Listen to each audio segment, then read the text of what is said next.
For the latest information regarding the COVID-19 pandemic in Cupertino, please visit cupertino.org/coronavirus. Good afternoon, everyone. Thank you for being here. We're here to have Dr. Sara Cody address the latest numbers of COVID and what is happening in our county. And without further ado, we will turn it over to Dr. Sara Cody. Good afternoon, everyone. Always good to be with you. Today, I just wanted to give you an update on where we are with COVID, sort of like a weather report. I've promised that I would always keep you updated so that you could see what I'm seeing, and today is just one of those updates. So the top line that I want to share is that all metrics that we follow pretty much are all ticking up. So for example, our reported cases, and we know this is an underreport, but of the reported cases, what we're seeing now is similar to what we were seeing in mid-February, and it's more than what we were seeing at the height of the Delta surge. And similarly, when we look across all of our sewer sheds, we are also seeing an uptick. So for example, the San Jose sewer shed, which covers the majority of the population in Santa Clara County, the levels there are now more than twice what they were 2 weeks ago. They've been steadily climbing for about a month, and they're above what we saw at the height of Delta. Not surprisingly, we are also seeing a pretty significant uptick in reports of outbreaks from schools, work sites, and other congregate facilities. Many of them are related to social gatherings. It's spring, school is ending, and people are gathering, and COVID is spreading. And we're just beginning to see some early signs yet that this may be translating to an uptick in hospitalizations. And as you know, the variants that are circulating now spread much more easily than earlier variants in the pandemic. And in fact, even if you got Omicron during the Omicron surge, you can still get COVID again, unfortunately. Wanted to make sure that everyone understood that. So what to do? As always, for the very few folks in our county who've not yet been vaccinated, we still think that that's a good idea and encourage you to talk with your healthcare provider or someone you trust. And a vaccine is ready for you. It's still the best way to prevent hospitalization, severe illness, and even death from COVID. Keep your mask handy. The highest grade that you feel comfortable wearing, keep it handy and wear it whenever you're indoors, especially if it's crowded or not well ventilated. Break out those tests that you may have stockpiled and gotten free from the government. Use them if you think you've been exposed or if you develop symptoms. We all want to see each other and gather, and we are gathering. We are all gathering. There's no question. If possible, gather outdoors, or if it's inside, choose a space that has good ventilation. And finally, if you do get sick, seek treatment. There is treatment available. These are pills that you can take to prevent severe illness from COVID. Many people are eligible, and most pharmacies stock them. So talk to your provider. We're also encouraging providers to get up to date on these pills. And so if you do get infected, you can get treated. I want to say that even though these new variants spread so quickly, and it's getting increasingly difficult because of that to prevent infection, it's still worth preventing infection. That's because if you're sick, you're going to miss work, you're going to miss school, you might expose somebody else who's not going to do well with COVID, and if you get sick with COVID, you're at risk of long COVID, which you really don't want to get.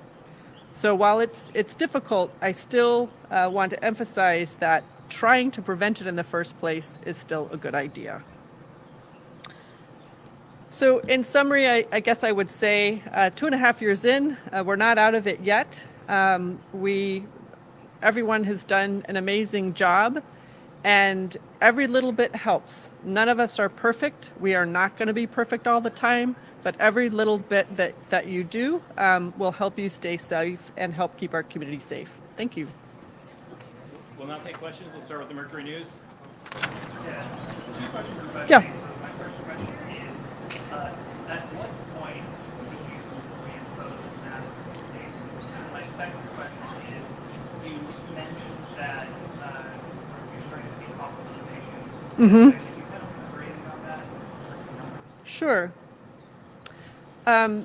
So right now, we're just continuing to ask everyone to do their part. Every little bit helps. We have masks, testing, ventilation. And at this point, we don't have any plans to do anything apart from being aligned with the state with regards to mask requirement. As you remember, the state still strongly recommends masking indoors, and we still strongly recommend masking indoors. For hospitalizations, it's important to distinguish between hospitalized with COVID and hospitalized for COVID. Our dashboard shows hospitalizations with COVID, so that reflects both. That means that someone might be hospitalized for a surgery and then they test positive for COVID, but they didn't need to go into the hospital because they were so sick with it. And those, the combination of with and for is starting to move up, and you can just begin to see that. You can just see it on our dashboard. It's really just happened over the last several days. The hospitalized for COVID or due to COVID, much more complicated. We have a whole team of people who literally pick through the data, and we look at that once a week. So far, it's been pretty steady, but I do anticipate that it will. We will see an increase. San Jose Spotlight. Yes, I was wondering what you're going to be doing to encourage people who are 15 and above to get their second booster shot. Yes, second boosters are available to anyone over 50, and we really strongly recommend them for folks over 60. We've had a steady stream of those seeking second boosters. I wouldn't call it a surge in uptake, but we have had a steady uptake. So the data that I have now, of those 65 and up, almost 29% have gotten their second booster.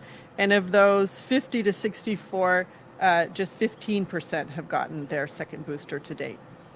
Why do you think there is a lapse? I'm not sure. That's an excellent question. I'm honestly not sure. KPX. So I've certainly heard of friends and coworkers getting sick in recent weeks. Many of them have been triple vaccinated, the initial 2 shots and a booster. If you're about 6 months out from your last shot, how protected are you? So kind of a question about vaccine effectiveness and durability the further out that you go. Right. So 2 parts to your question. 1, the durability of vaccination and booster for prevention of severe illness and death seems to be holding and remarkably strong. That's the good news. The second answer to your question is each new variant that emerges, particularly the Omicron and then the subvariants of Omicron and the various flavors of Omicron, each new one, there seems to be one that gains a growth advantage over the one that came previous, and then the next one comes and it spreads even more easily. And so with each kind of step up this ladder of ease of spread, the vaccine is less able to protect from infection. So it is still true that people who are vaccinated and boosted are less likely to get infected and less likely to spread, but with every successive variety of Omicron, that seems to be less. So if But- and- if yeah. your highest goal is to avoid infection, should you be getting a booster? I mean, what if you're Right. below, what if you're younger than 50 or you don't have a health issue? Are you eligible? Can you get Right. there to get it? So this is where the layers of protection come in.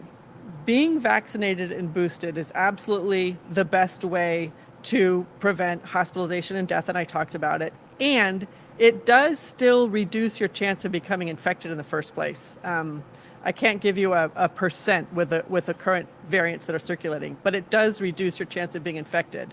But even if you're vaccinated and boosted, if you still need to, like, when the weather gets bad, and what I'm telling you is, the COVID weather is starting to look not so good. In addition to your raincoat, you should also use an umbrella. That kind of thing. So vaccination and boosting is the very critical foundation, but when COVID weather starts getting wild, you have to add on other layers. You have to mask indoors, test when necessary, try to take things outside if you can. People have to make trade-offs. I have Tell a me now. quick question. At the beginning, the first booster, they said that it might last for about 3 months. That's even my vaccination card. It said that it would expire 3 months in. I personally am about like 5 months in or so. When do you think? How long do you think you'll hold? Like that's enough that will give you enough protection. And when do you think the next booster will be available for more than people over 50 or with chronic diseases, essentially? Yeah. So the first booster, people who've had their first booster are eligible. Those 50 and up are eligible for a second booster after 4 months. We don't yet have a booster available for people under 50, and I can't give you a timeline on that. I don't know. They're still in trials, looking at the data. Yeah. Hopefully soon. And then the question as to what other boosters will we need, I think that's unknown. It's certainly been very complicated with, different ages becoming eligible at different times and on different schedules. ABC?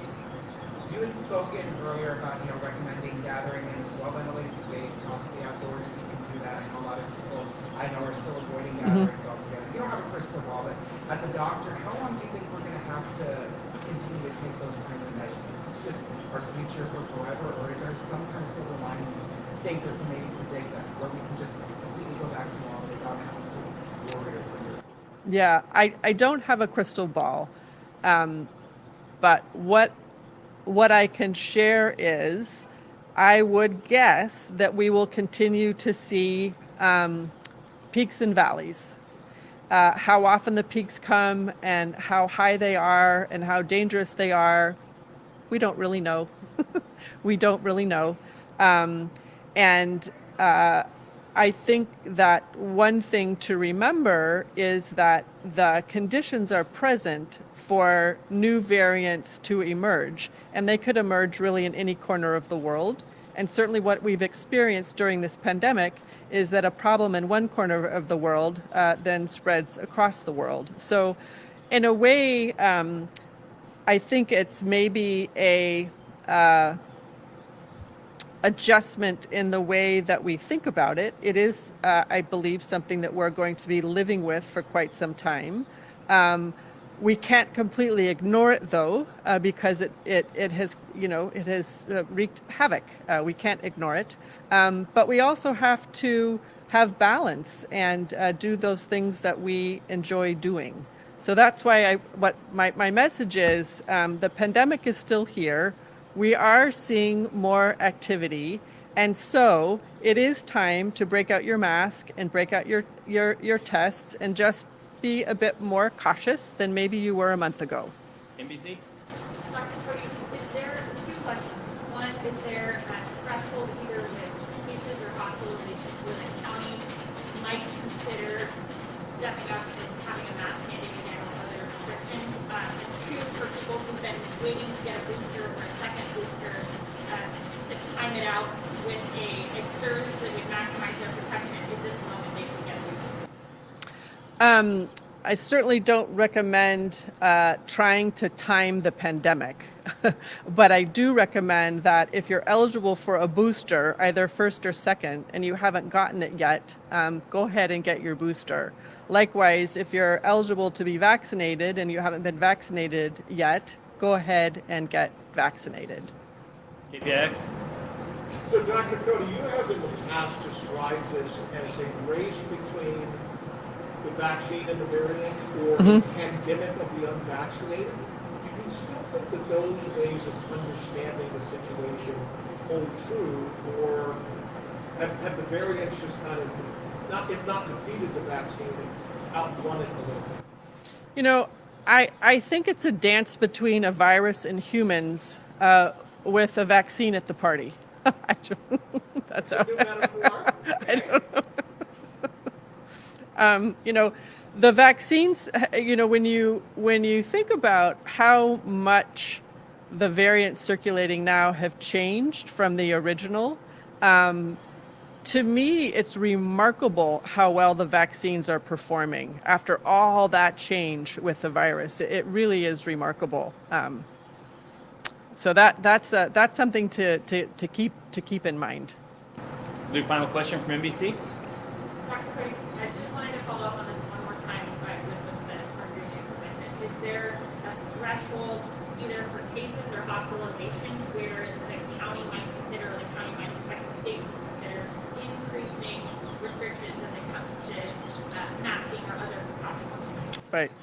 You know, I would say at this point in the pandemic, no one wants to issue restrictions. At the same time, we also know that we have to think about the whole community, and particularly people who are more vulnerable and need restrictions to protect them. What I want to happen is for everyone to just understand where we are and to understand that they are at risk because we've got a lot of virus circulating now and it's on its way up. So people need to take extra precautions and wear their mask indoors and be a bit more choosy about their gatherings, take them outside, test, etc. Thank you, everyone, for being here. We now begin the portion of the program in Spanish. For the latest information regarding the COVID-19 pandemic in Cupertino, please visit cupertino.org/coronavirus.